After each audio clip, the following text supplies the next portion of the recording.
Good morning. Good morning. Good morning, people. I am officially drinking a wee little cup of cacao today. I don't know if the screen really shows you the right size, but it's just a little baby. I have a quarter dose in there, I think.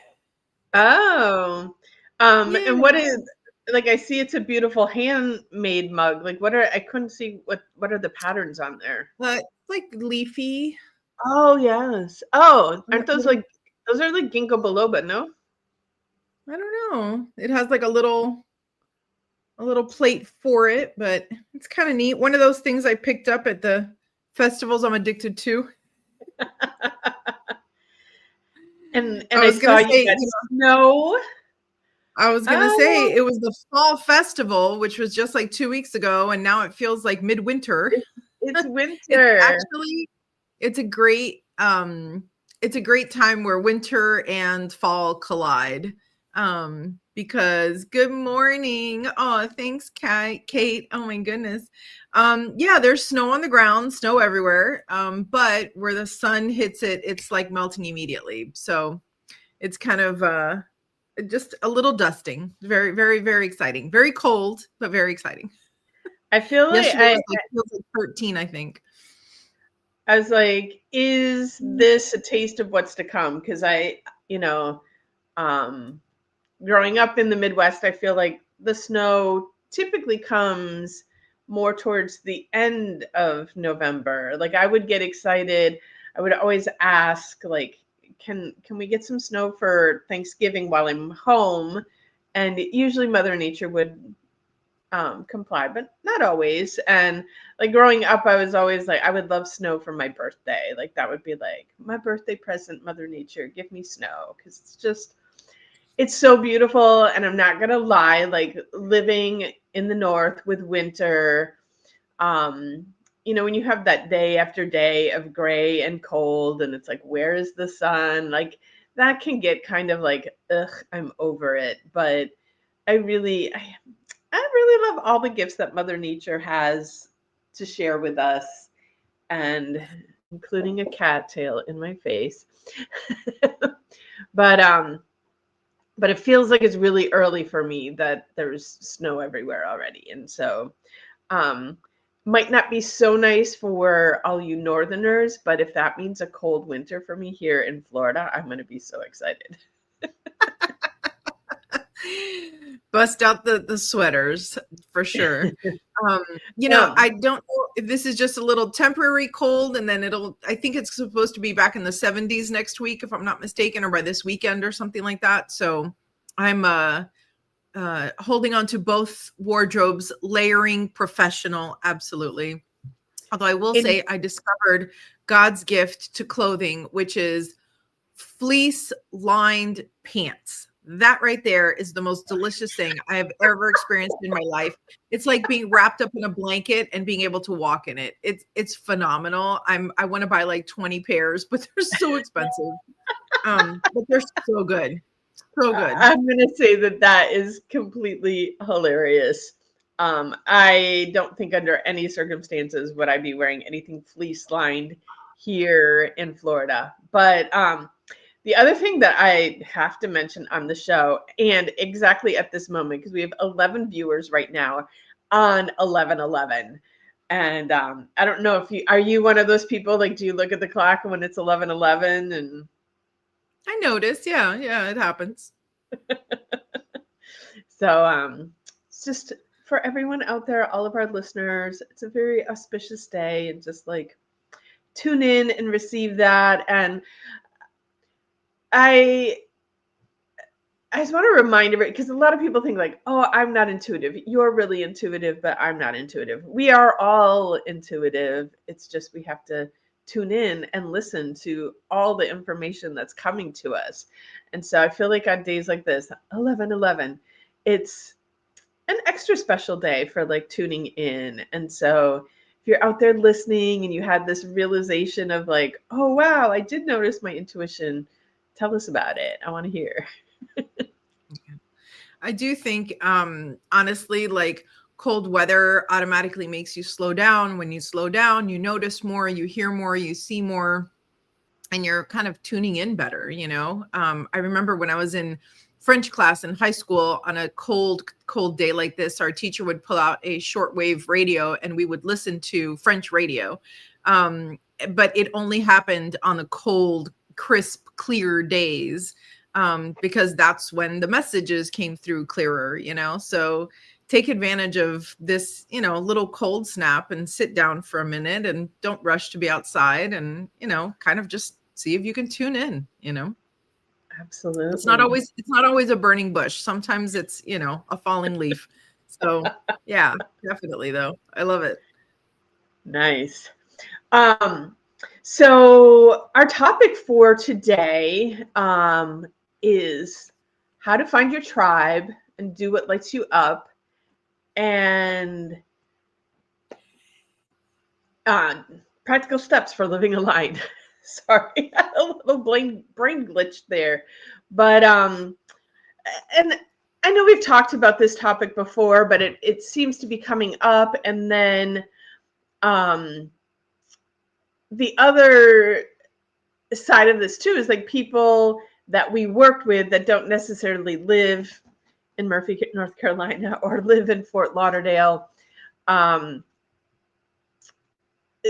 like, it's great to do things with you, but it's not possible to attend your regular things. And so how do we find people to connect with in our area? How do we find things to do, like the fun things that we do with you in our area? So today's all about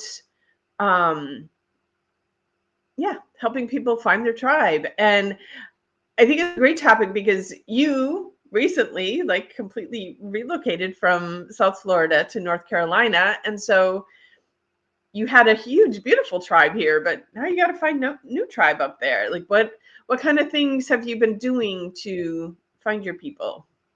Yeah, it's interesting. It's a good question, actually. And honestly, until somebody tells you, you don't know. I have experienced isolation 20 different times in my life, right? At each of my transitions, when I was, I don't know, 14, 15, and we moved from one city to another, when I changed schools, when we changed work, I really built a lot of friend circles in my job, and then I would quit my job and go to a different one and kind of start all over again. So I have, and different phases of life, right? Your married friends group and your divorced friends group and your mom group, and all of these things, you grow in and out of all of these relationships. And so the only thing that I have found for me to be a super consistent is being authentic to myself. And I know we beat this topic like a dead horse, but like,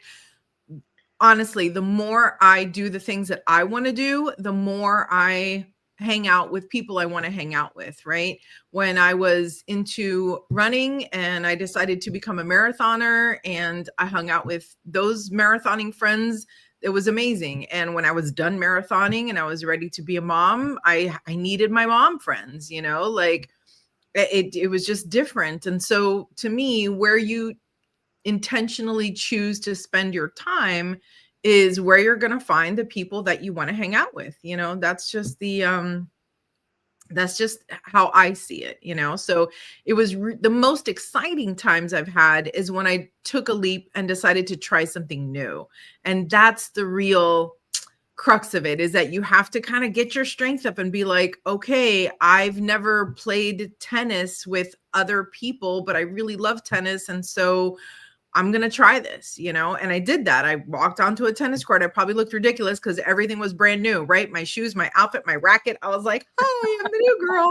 But I made such good friends and it was so much fun, and, going to a festival by myself, when I was in my late 20s, and they're discovering a Buddhist meditation center and starting to learn about Buddhism and starting to learn about meditation. I mean, that changed the course of my life, So yeah, you got to take risks. That's how I see it. Definitely have to take risks. I think there's also you have to get comfortable with being alone. You have to be comfortable with being yourself. And like in those moments of being true to yourself and being authentic, like then you become a magnet to attract what you want, you know, who you want in your life. And it is also great to go out and try new things, because maybe there's something out there that you haven't tried that you really love and is really part of who your authentic self is. And also, like, be discerning when you go out there and do these things, because just because someone likes the same things that you like doesn't necessarily mean that they're your tribe either. Sometimes you know, someone recently mentioned, like, you know, we host our cacao ceremonies, and some cacao ceremonies end up being like more just like it's the cool thing to do right now, and let me just show up and do this cool thing. Whereas other people are coming in and truly connecting to the spiritual aspect of it and the heart opening aspect of it. So um, just because you're doing the same thing doesn't necessarily mean that that is your tribe either. But yeah, I don't know. There is something magical about being okay by yourself that then opens up things to the right people coming to you. Because sometimes you're so surrounded by people just because you don't want to be alone. And then there's no space for new people to come in and create that tribe that you want to create. Yeah, one of the things that I really challenge myself with is like me allowing myself to be magnetized, if you will, to like attracted to someone else, right? So me being authentic makes me the magnet and attracts people to me that I like hanging out with, right? And also, I love seeing people that are further along the path than I in every way imaginable, right? And going into their space and going into their energy. Like, it is so exciting when I see people that I look at them and I'm like, man, look at her, she's so happy. Or wow, how does she get to travel so much? Or I know there's one particular lady who dresses to the nines every single day. Like, she just looks amazing every day. And I'm like, man, I want some of that. I don't know that I have the strength to do it every single day, but I just want to be around that energy. That's really cool. So, you know, it's exciting to see those people, you know? So, but to be able to, and I shouldn't say, but, and to be able to be in the presence of someone that's so far along the path than me, I really have to understand that it's not about me, right? Like, it can be intimidating to be in the space of people that are so further along the path than you, because for me, I feel like, oh my gosh, I'm such a loser. How come they were able to do this and I can't do this? And then I start thinking of all the excuses of why can't I do this? Well, I can't because X, Y, Z and whatever. And I will tell you that every time I have challenged myself, I have come out on top. Every time I have said, man, there's no way I could do that because of X, Y, Z, it gives me an opportunity. That's my red flag to say, you know what? Let's analyze. Is it really XYZ that's keeping me down? Is it? And I find that it's not, because then I see other people doing it. And I'm like, well, I'm just as smart and capable as they are. Why aren't I doing it? And then I find some deep reason of, you know, at the end of the day, it's what limitations am I putting on myself, right? I am just as much of a human being with all its, you know, ups and downs and joys and and sadness, right? I can do anything that everybody else does. If there's one thing I believe about the American dream is that you can be whatever you want to be. And you just have to take that leap, you know? And sometimes you can't see it, you know? Sometimes I have to phone a friend and be like, man, what am I missing? Right? Like, I want to do this and I'm not doing it. Where am I missing it? Right? And whether it's a therapist or a friend or, you know, coaches like us or whatever, sometimes you just need a different perspective, you know, of what am I doing wrong? Because the chances are you're not doing anything wrong. You're just so stuck on staring at this, it's the moth effect, right? Like you're staring at the thing that scares you the most. You forgot to look around, and sometimes it's just right there. So I live in a pretty remote area, and I will tell you that there's so much to do here that I can't do it all. I can't attend every single event that shows up, but there's so many opportunities to connect, even in the middle of nowhere. I mean, we're population like 1,800. That's pretty small. I mean, my high school had like 3,000 kids in it. So that's crazy to think that you now live in an area that is smaller than the high school that you went to. Oh yeah, by a lot. So it's perfect. Yeah, and you touched on something that I think is really important in emphasizing to people when they're looking for their tribe, is to paying attention to how you feel. And so how do these people, how do you feel when you're around these people that you're meeting? And if you feel great, that's awesome. They're your people. And if you feel uncomfortable, if you feel tension, if you feel yourself like holding back on speaking your truth, like those are not your tribe. And if you have to act a certain way or behave a certain way to be comfortable around these people, they're not your tribe. Like you should feel completely comfortable to be your authentic self. And when you've got that, then you have your tribe. Yeah. One of the other questions that came up from our audience is, because we do all these kinds of fun, cool events for people, and not everybody that follows us or knows us is near us to be able to attend our events. And so, there was curiosity of how do I find things like what you offer where I am? And the truth is, nobody offers things the way we offer things. So you just got to come and visit us, come to our retreats.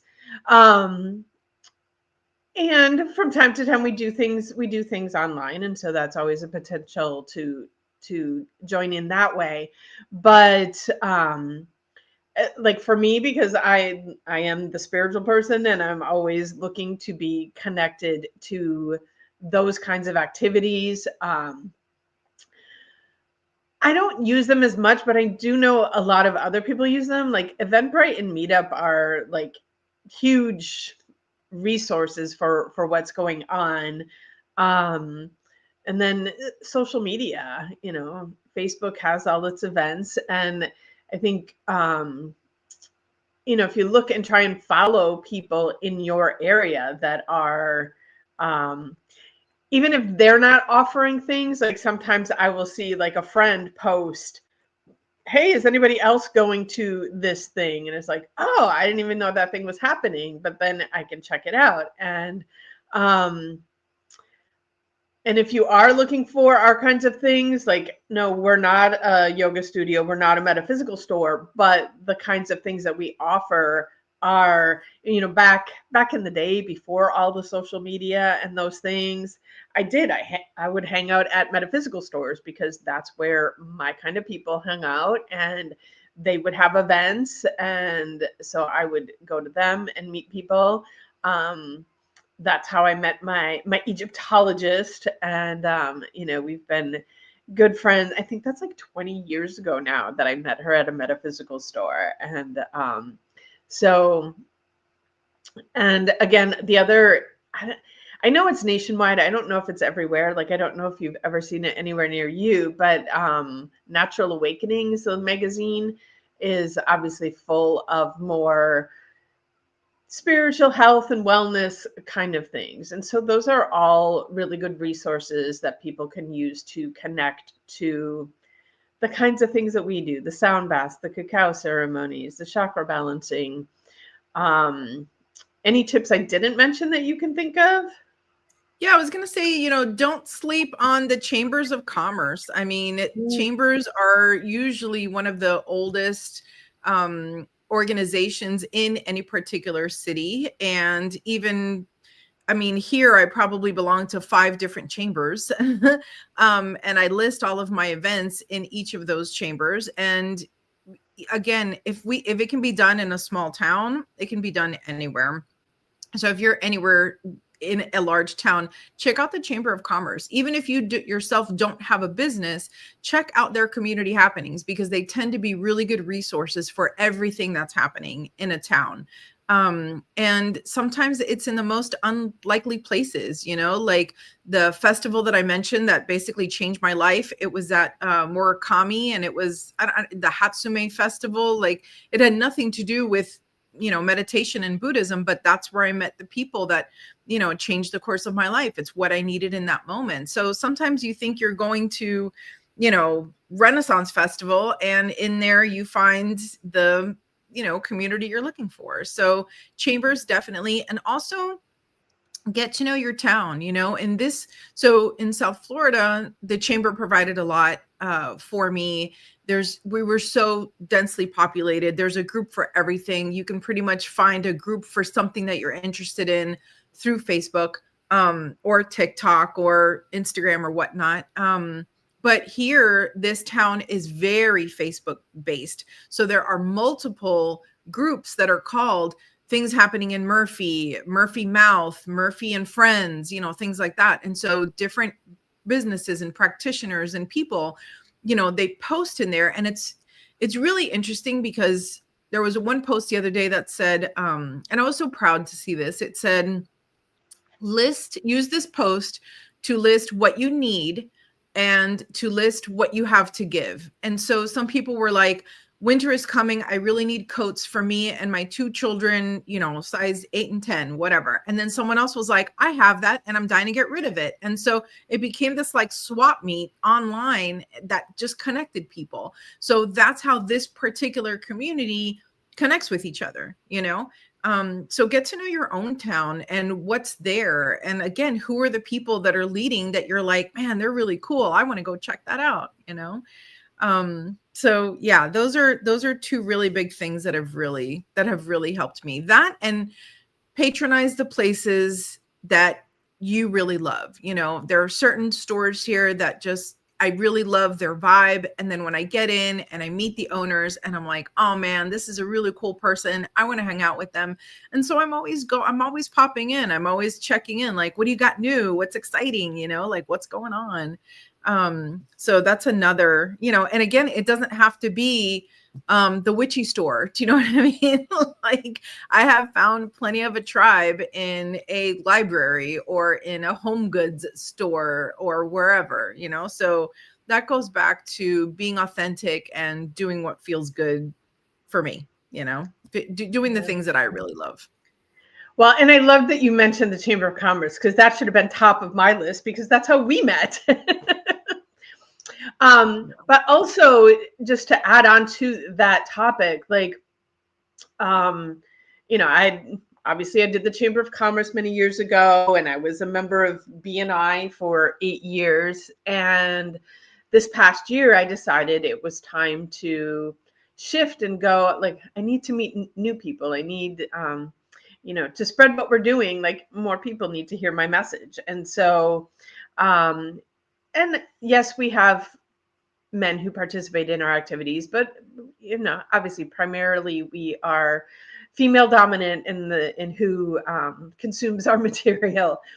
And so I've been looking for women's networking, and so I joined a group called FemCity, and last week I actually led a cacao ceremony for these group of women business owners who are looking to network. And someone yesterday asked me, hey, how did that go? And I said, it was like the most amazing networking ever. Like, everyone, because normally, like, when you're out there, like, promoting your business, you're being fake. You're putting your best foot forward. You're dressing the way you think you need to dress to show up for these, people. You're just talking about how wonderful and successful everything is so that everybody thinks you're the best and they want to refer people to you. And all of us, we know that's not true. We know we've all got those struggles and we hide them. And it was so beautiful. I know it was the combination of everything. It was the combination of me setting the energy before people got there. It was the energy of the cacao itself, but it was one of the most connected, vulnerable women's networking events ever. We laughed, we cried, and people really allowed their true self to come out, their vulnerable self, and just seeing what relief and comfort and support they all received by being free to speak their truth. And so there's, I feel like the world is really, really craving now for all of us to just get really authentic and be ourselves and turn off the programming, turn off the shoulding, and just really show up. Yeah. I that's beautiful. And I'm so glad that that was such a great experience.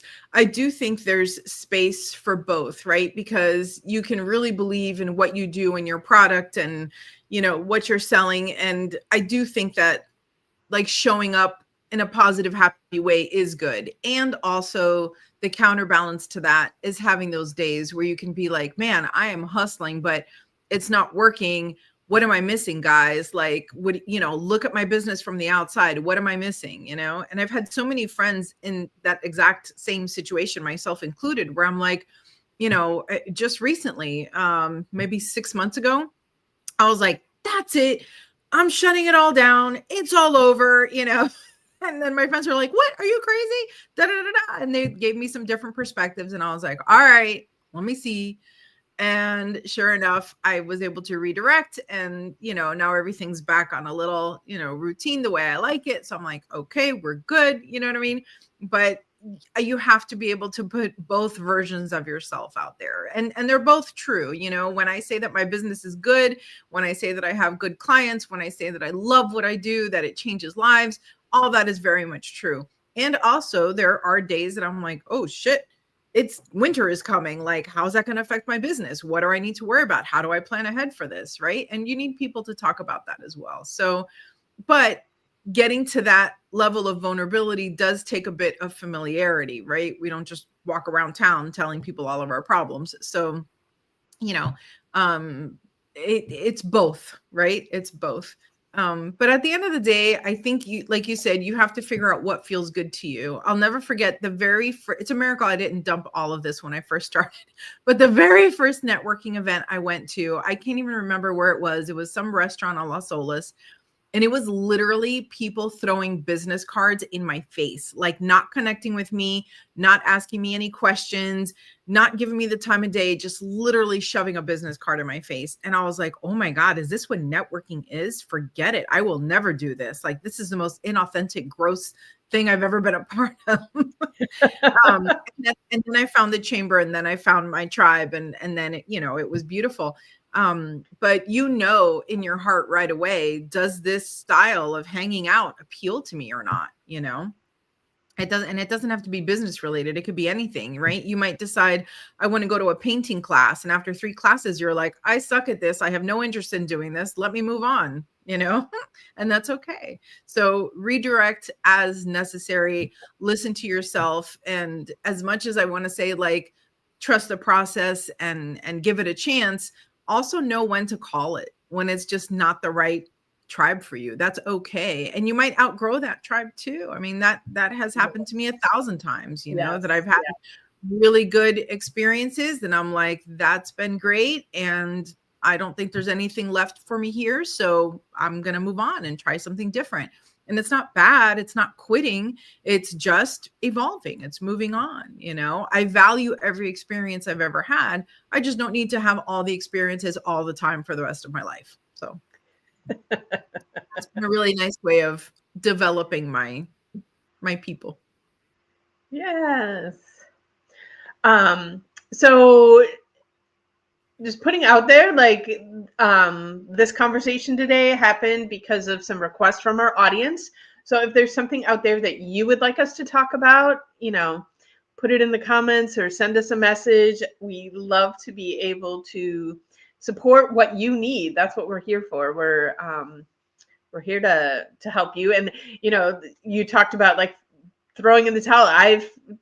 this podcast, we're getting close to 300 episodes here. It's ridiculous. But there have been numerous times along this path that I've said, I'm done. This is over. And then, of course, the tribe shows up and is like, no, these conversations are important. They need to be heard. So keep going. And so we are still here. And hang on, technical difficulties here. So yeah, let us know, what do you want to hear us talk about? We'd be happy to talk about it, because Graciela and I are good at talking. And just a heads up for everybody, next week we are going on at 10 o'clock Eastern instead of 9, because we're having another guest on the show. This is kind of turning into a thing again, which is great. Loving having guests and having different perspectives, and maybe this person has the same perspective as we do, but she might be sharing it in a different way that might, I think sometimes, we hear the same lesson over and over, and it isn't till that one person says it in just the right way that it settles in. I can tell you how many times I've had, someone go oh, guess what I just learned? They go, blah, blah, blah, blah. And I'm like, I've been telling you that for 5 years. But so yeah, this is fun having new guest on. And so it is going to be an hour later because she's in a different time zone. So just to accommodate her, we're going to be on at 10. And if you're not free at 10 to listen, just catch it on the replay whenever that works for you. And, because we were talking about doing things with your tribe, just another plug for Wild and Free, January 9th through the 11th. There are a few beds left, and we'd love for you to join us there. And if you have any questions about it, reach out and we'll be happy to talk to you. And so you can decide and feel in and tune in. Don't just do it because we said to do it, but do we feel like your tribe, and do we make you feel good? And do we feel like a safe space for you to show up and learn and grow and maybe just scream and, who knows? But what I do know from, these past few years of leading these retreats, they are truly transformational, the real deal. This isn't just about going on a little vacation. This is really about self-care, self-love, and transformation. Yeah. And it's also a nice opportunity. It's a nice opportunity to rest as well. You might feel like, what, my life is going pretty darn great and I've got everything that I want and I feel really good. And that's perfect. That's exactly energy that fits in with our tribe too. You don't have to feel like you're a hot mess to take a retreat. It's called Wild and Free for a reason. So baby step number 1 is go on our website, Body and Soul Ministries, look up Wild and Free Retreat and check it out. We have a whole bunch of activities there. Maybe it's stuff that you've done before or have never done and want to try something new. I want to make clear, our retreats are not, screaming and crying 24/7 for 3 days in a row. It's not that dramatic. It can be, if that's what you need. Absolutely. Professional crier here, but it can also be just really fun and joyful and restful and, exciting. And who has ever said, I'm too happy, too much joy, don't need anything else? There's always room for a little bit more excitement. So definitely join us for that. I'm super excited about it. And especially considering the weather today and what the weather in January is going to be, I will be very happy to be in Florida come January. Yay. All right. I think it's a wrap. And as always, I want to wish everybody a magical day. All right. Bye, guys.